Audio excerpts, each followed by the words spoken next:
అభ్యర్థుల లిస్టులో వైఎస్ఆర్సీపీ అభ్యర్థుల లిస్టులో విజయవాడ ఎంపీగా నాకు వైఎస్ఆర్సీపీ తరఫున పోటీ చేసే అవకాశం కల్పించారు. దానికి ఆయన కృతజ్ఞతలు తెలియజేస్తున్నారు. ఈ మధ్యకాలంలో నన్ను మెడబెట్టుకుని అవమానకర రీతిలో అవమానిస్తూ తెలుగుదేశం పార్టీ బయటికి గెంటేసింది. అటువంటి పరిస్థితుల్లో నన్ను ఆత్మీయంగా ఆలింగనం చేసుకుని ఆయన హక్కును చేర్చుకున్నారు. దానికి జీవితాంతం నేను ఆయన రుణపడి ఉంటాను. ఎందుకంటే చాలా అవమానకర రీతిలో నన్ను గెంటేశారు. నేను అటువంటిది నన్ను హక్కును చేర్చుకుని నాకు టికెట్ ఏమంటే నాకు ఆయన బెదవాడి నుంచి మీరే పోటీ చేయాలని చెప్పి ఆయనకి ప్రకటించడం నిజంగా ఇది. ఇప్పుడు మనం చూసాం చంద్రబాబు నాయుడు గారి ఎజెండా ఏంటంటే సింగిల్ పాయింట్ ఎజెండా.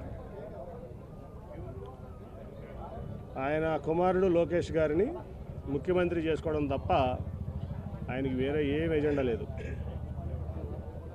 నేను మొన్న కూడా చెప్పా, 2014 నుంచి 2019 వరకు నేను ఇక్కడ విజయవాడ ఎంపీని. ఒక 100 కోట్లు మీరు విజయవాడకి ఇచ్చారా అని నేను అడిగాను.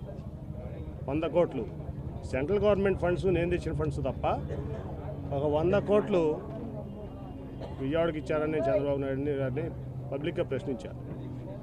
అంటే చాలామంది ఇక్కడ అమరావతి కడుతున్నారు, క్యాపిటల్ కడుతున్నారు, అసలు ఈ ప్రాంతాన్ని బ్రహ్మాండంగా అభివృద్ధి చేస్తారు చంద్రబాబు నాయుడు గారిని చాలా అపోహలు ఆ రోజు నుంచి కూడా ఉన్నారు. కానీ ఆయన అమరావతిని ఎట్లా డెవలప్ చేస్తారో నాకు తెలియదు. కానీ విజయవాడను మటుకి ఒక శ్మశానం లాగా తయారు చేయడానికి ఆయన కంకణం కట్టినారు. ఆయన ఒక ఓల్డ్ సిటీ చార్మినార్ లాగా విజయవాడను తయారు చేయాలని ఆయన యొక్క లక్ష్యం. ఎందుకో కానీ నాకు తెలియదు, విజయవాడ అంటే ఆయనకి చాలా చిన్నచూపు మొదటి నుంచి కూడా. ఇక్కడ ప్రజలన్నా విజయవాడ అన్నా ఆయన చాలా చిన్నచూపు. ఎప్పుడో ఆయన రైల్వే స్టేషన్లో ఎవరో ట్యాక్సీ డ్రైవర్లో ఎవరో అవమానపరిచారంట. ఎప్పుడు ఆయన కెరీర్ రాజకీయ జీవితంలో కొత్తగా అదే చెప్తాడు మాకు ఎప్పుడు చెప్పిన ఆయన. ఈ విజయవాడ అంటే ఆయన చాలా చిన్నచూపు. అందుకనే అన్ని రకాలుగా ఆయన చేయకపోయినా ఏదో నాకున్నటువంటి దీంతో ఈ ప్రాంతాన్ని చిత్తచూపుతో నేను తెచ్చుకున్నాను. ఆ రోజున ఎయిర్పోర్ట్ కూడా వద్దనుకున్నాడు ఆయన. ఇక్కడ 5,000 ఎకరాల్లో అమరావతిలో ఎయిర్పోర్ట్ పెడదాం, ఈ ఎయిర్పోర్ట్ వద్దనుకుంటే ఆ రోజు వెంకయ్యనాయుడు గారు నేను చాలా అడ్డం తిరిగే దాని మీద. ఈ ఎయిర్పోర్ట్ ముందు పూర్తి చేయండి, తర్వాత 5,000 ఎకరాలు పూర్తి చేద్దామంటే వెంకయ్యనాయుడు గారు, సుజనా చౌదరి గారు మరి నేను పట్టుబడితే ఆ రోజున ఆ ఎయిర్పోర్ట్ అయినా ఈ రకంగా 1,000 కోట్లు సెంట్రల్ గవర్నమెంట్ ఫండ్ వచ్చింది, రూపాయికి స్టేట్ గవర్నమెంట్ ఇచ్చింది లేదు.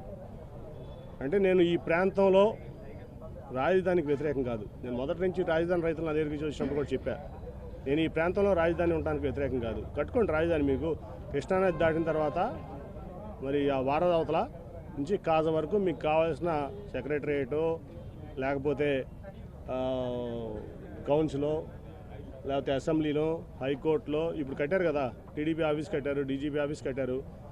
అలా కాజ బైపాస్ కాజలో కలుస్తుంది. కాజ నుంచి ఇక్కడ వరకు కట్టుంటే ఈ బయటికి బ్రహ్మాండమైన నగరం అయ్యేది 5 ఏళ్లలో.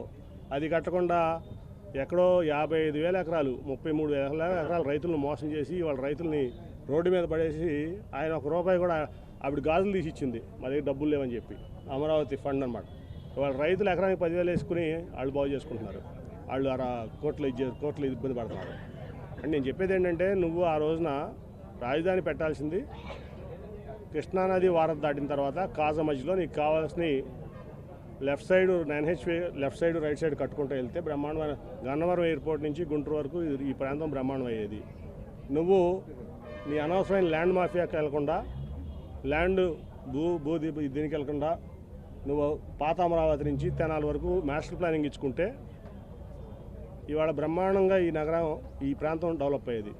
కావాలని చెప్పి ఎక్కడో తీసుకెళ్ళి అమరావతిలో 33,000 ఎకరాల రైతులు మోసం చేసి, నేను మొదటి రోజు చెప్తున్నా, వాళ్ళు చెప్పడం కాదు. నేను ఫస్ట్ రోజున మా ఎంపీ కొనకళ్ళ నారాయణ గారు, నేను ఇంకెవరో 2 ఎమ్మెల్యేలు కూడా ఉన్నారు మాతో పాటు కారులో వెళ్తుంటే మోడీ గారు వచ్చిన రోజు శంకుస్థాపనకు ఆ రోజు చెప్పా, ఈ ప్రాజెక్టు 30 ఏళ్ళున పూర్తి అవ్వదు, ఎట్టి పరిస్థితులు అవ్వదు, ఇది అయ్యే ప్రాజెక్ట్ కాదు. ఎందుకంటే ఈ ప్రపంచంలో ఏ రాజైనా కోట కట్టాడు కానీ నగరాన్ని నిర్మించిన రాజు లేడు వాడు.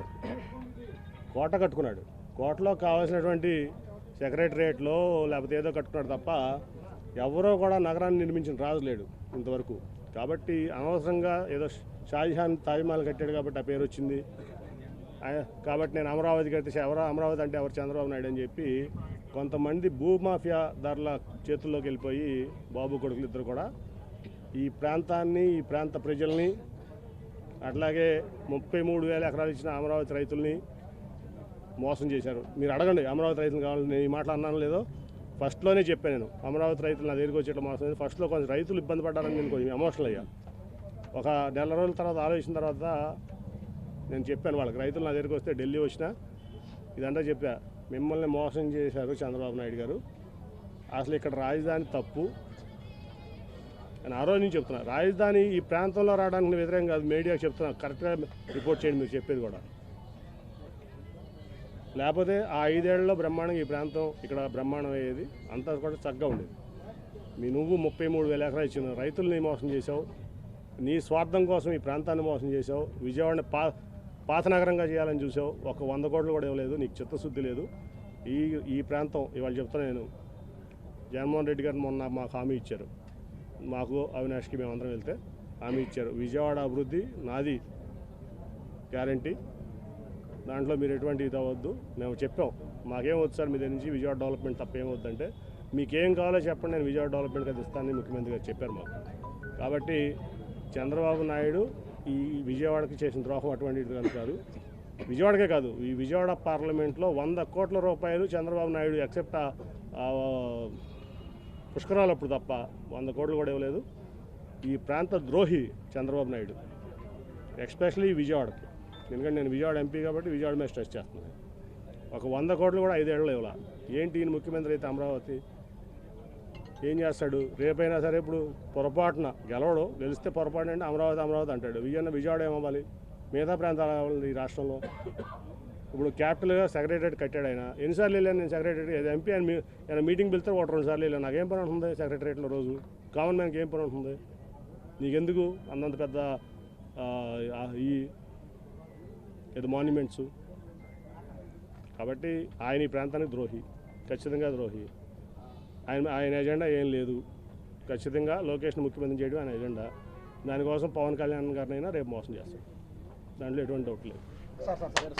చంద్రబాబు వల్ల మీ కుటుంబాలు చిచ్చులు పెట్టారని మీరు అన్నారు సార్. నేను కేసీఆర్ చిన్ని గారు దానికి వ్యతిరేకిస్తే ఆయన తప్పే లేదు, మా కుటుంబంలో చిచ్చు రావడానికి కారణం కేసీఆర్ నాని అని బహిరంగ ఇప్పటిదాకా పేరు పెట్టలేదు. చంద్రబాబు నాయుడు సంగతి ఎవరో తెలియదయ్యా. చంద్రబాబు నాయుడు తెలియదు, మోడీ గారిని అడిగి చెప్తాడు. చంద్రబాబు నాయుడు గారు అడ శిష్యులు పెడతాడు, ఏం చేస్తాడు? ఇంకా ఒకటి చెప్పేదేంటి, ఆ పెట్టల ద్వారా చెప్తే నేను చేయాలి, నేను నీకు సమాధానం చెప్పలేంటి? సెంట్రల్ సీటు విషయంలో ఉన్న ప్రతిష్టంభన విషయంలో మీ దగ్గరికి వచ్చారు అని